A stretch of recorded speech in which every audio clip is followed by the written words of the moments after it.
narito na naman tayo para sa isang napaka-sweet at nakakakilig na love story nila Kalingap Edu at Ate Viancy.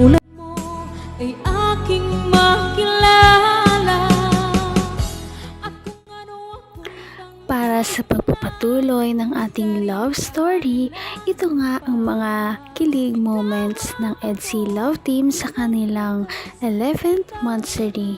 Nakakatuwa dahil umabot sila ng ganito katagal kahit na marami nagsasabi sa kanila na hindi daw sila bagay dahil nga dati ay may ka-love team na si Kalingap Edu. Ngunit pinatunayan nila na talaga namang may mararating silang dalawa at magtatagal sila bilang mag-love team. At dahil doon ay marami pa rin talaga ang nagmamahal at nagsusuporta sa kanila habang tumatagal. At ito na nga ang mga kilig moments na nangyari sa kanilang celebration ng 11th monthsary. Ito na at panoorin natin.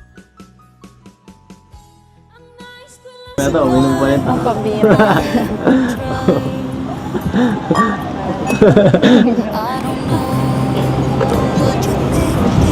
O, pang ano? Panulak. Sarap. Joke lang. Sarap. Ibrasot mo ah. Saan galing yan? Okay po. Okay? Hindi halata ah. Galing mo magdala eh. Hindi halata. Bagay naman. Kahit ano. Kahit sa Baguio pa. Ganda ng ano mo. Fashion mo. Kumusta naman sa 11 months na pagsama natin? Hindi ka naman ano? Hindi ka man nagsawa sa mukha ko? Hindi. Masaya ka? Masaya ka o napipilitan ka lang? Sobrang saya. Pasaya ng pasaya. Saka parang ano, laging excited. Excited? Saan naman? Kaya ano, ganito. Sa ganitong mga celebration? Ha? Ganitong celebration dito? Masaya Tapos pag nakikita ka, Kahit na pang 11 months na nila ito, si Kalingap Edu ay hindi pa rin talaga nagsasawa na ipakita kay Ate Viancy ang kanyang tunay na nararamdaman. Talagang consistent siya sa pagpapakita na espesyal si Ate Viancy para sa kanya. Talagang pinaghandaan niya ang monthsary na ito at marami talaga siyang ibinigay kay Ate Ako Viancy. napipilitan ka lang? sobrang saya. Pasaya ng pasaya. Saka parang ano, laging excited. Excited? Saan naman? Kaya ano, ganito. Sa ganitong mga celebration? Ha? Ganitong celebration dito? Tapos Masaya pag nakikita ka, joke lang. Hindi ako natuwa. May joke pa kasi sa walang joke.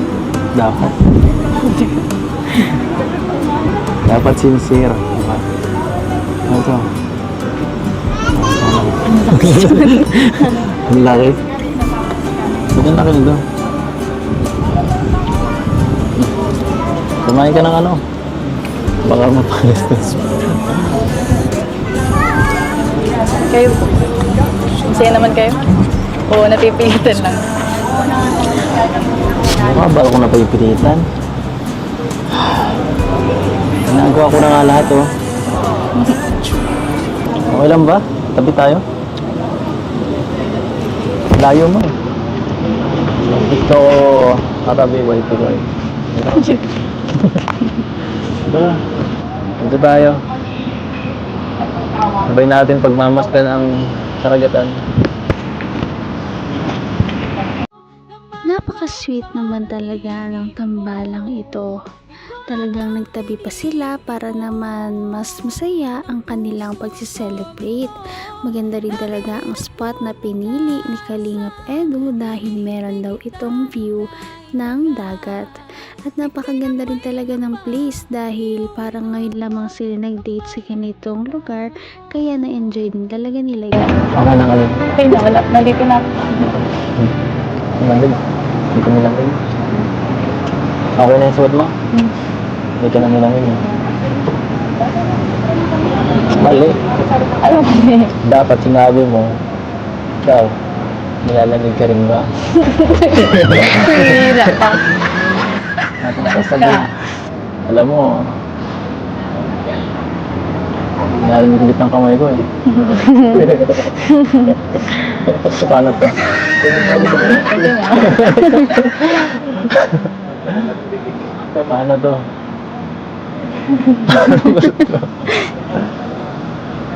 Ay, sige na nga. Parang alam ko yun na. Sige na ako ng bahala. Mas maganda pala, mas malapitan. Diba?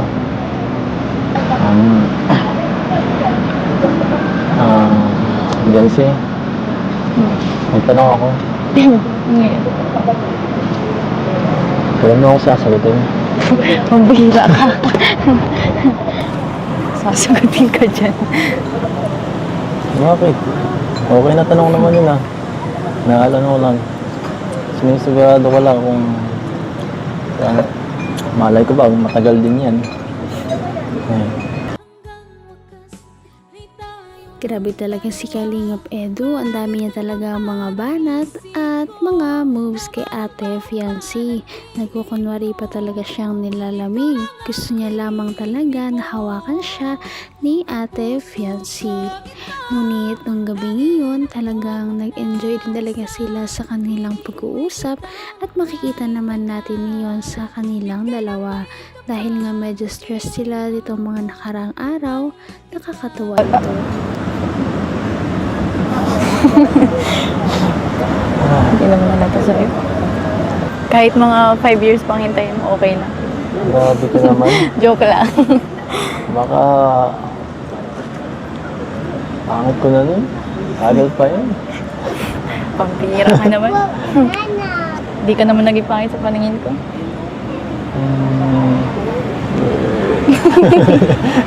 Ano eh? Totoo yun. So kahit na.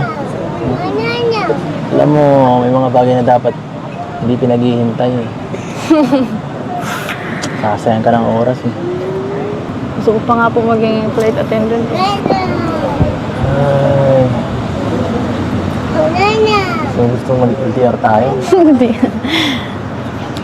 Ay, mahirap yun. Baka kung ano mangyayari nun. Maraming magiging sagabal nun. At paano na ako nun? Bihira. Kaya pahirapan mo akong masyado. Alam mo ba yun yung pinagsasabi mo? Alam mo ba? Ang hirap ng mga kondisyon mo. Pero kung yan talaga gusto mo, wala man akong magagawa eh. Magsuportahan lang kita. Kailan nga kaya talaga sasagutin ni Ate Fiancé si Kalingap Edu? Yan ang ating aabangan habang tumatagal pa ang kanilang love team. Ngunit, mapapanood natin sa susunod nating video dahil may nangyaring hindi inaasahan. Ano kaya ang nangyaring hindi inaasahan sa ating next na video? Napaka-sweet talaga nila at napakabait ng tambalang ito kaya maraming sumusuporta.